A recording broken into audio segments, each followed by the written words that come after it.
Hey guys, Curado Bass Angler here. Behind me are my rods. I got 4 rods that I really use. That are like my steak and potatoes, my bread and butter, my workhorses that I use on a day-to-day basis. So, I'm gonna go from the lightest setup to the heaviest setup. Not in action or length or anything, but what I use them for. So here I'm gonna go with, my wacky rig, my drop shot, my shaky head, my grub small swim bait application rod that I use all the time. Now I might not be the next time I change out line on this, but the braid is still good. I can use this for another year or so if I really use it a lot this year. But I might go to straight fluorocarbon, or I might go again with the braid to fluoro. But I do like it a lot. You get a lot more hook setting power, but I do like throwing a lot of grubs and small swim baits on spinning gear, and little small jerk baits like the little Lucky Craft, 3-inch ones, and you just throwing out there and jerking it back. But I can do that with a fluorocarbon leader, but tying those leaders if you break off, I have not found a really easy knot to do, but I'm sure they're out there some. But if you got a good easy knot for a braid to fluoro thing, leave it down in the comment section below and I'll go check it out. But this is a locally made rod. I don't know why I'm saying this, but I'll just say the name. B&R Outlaw rods.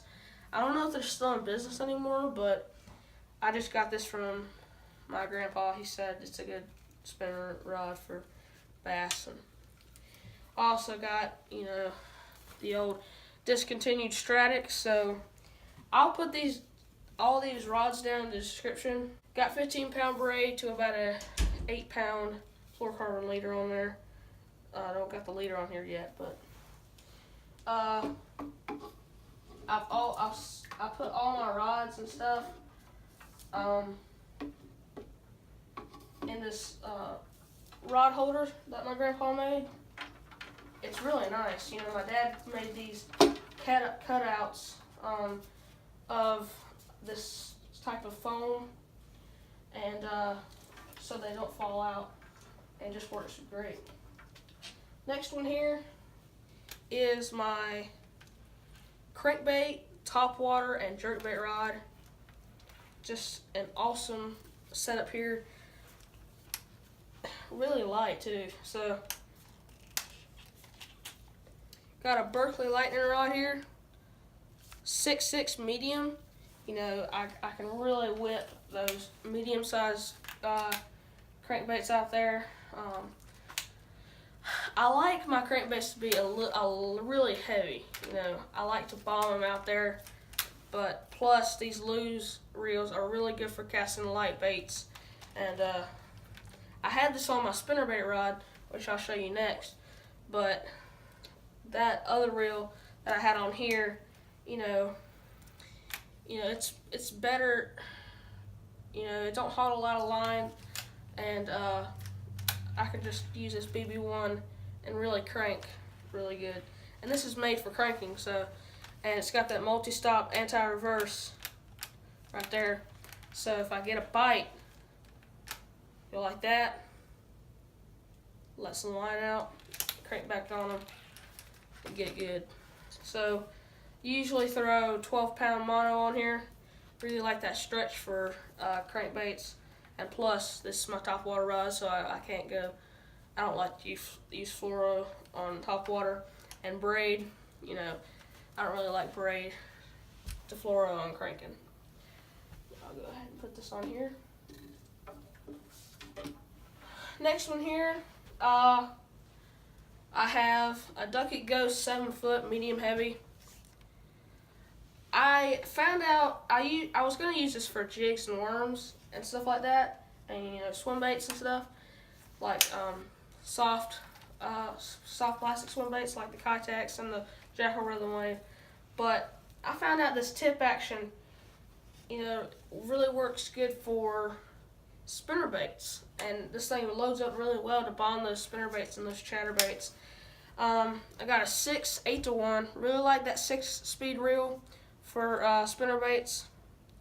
Allows me to slow down and really work that thing, creep it along the bottom, getting those blades to move a little bit without it being too slow or going a little bit too fast with the 7. But got 15-pound Seaguar and Vizex on there. Lews LFS 6 8-to-1. Really like this setup. Now my last setup and my newest setup, and probably my most expensive setup, is this rod right here. This is my jig, worm, swim bait, reel, and rod and reel. Got 17-pound Seaguar and Vizex on there. Got a Shimano. I really like Shimano, G Loomis, Jackal, Power Pro, all that stuff. But this is a 7 2-to-1 Shimano Curado 200 HG. The HG, there's a PG, there's a regular 200, and there's an HG. The PG stands for the power gear. So that's going to be your umbrella rigs, like Alabama rigs, and your deep cranking. And then your 6 3-to-1, which is just a regular 200, which people use for spinner baits, chatter baits. You can use jigs and worm with it, but the 7 2-to-1 is, the HG for the high gear. And a lot of guys like to use them for jigs, and I like to use it for jigs. And a lot of guys, I know Keith Combs, one of my favorite fishermen, he uses the 7 2-to-1 for his deep cranking, all his cranking. So this reel, really good reel. I like it for jigs, worms, all that stuff. And the rod is a G Loomis E6X 7-foot medium heavy. A 7-foot medium heavy fast, 10 to 17 pound line, a 1/4 ounce to 3/4 ounce baits you can go over, but that's just, the line you can go over, the weight of the bait you can go over. That's just what they recommend. So guys, that is my rod and lure arsenal for 2017. Thanks for watching.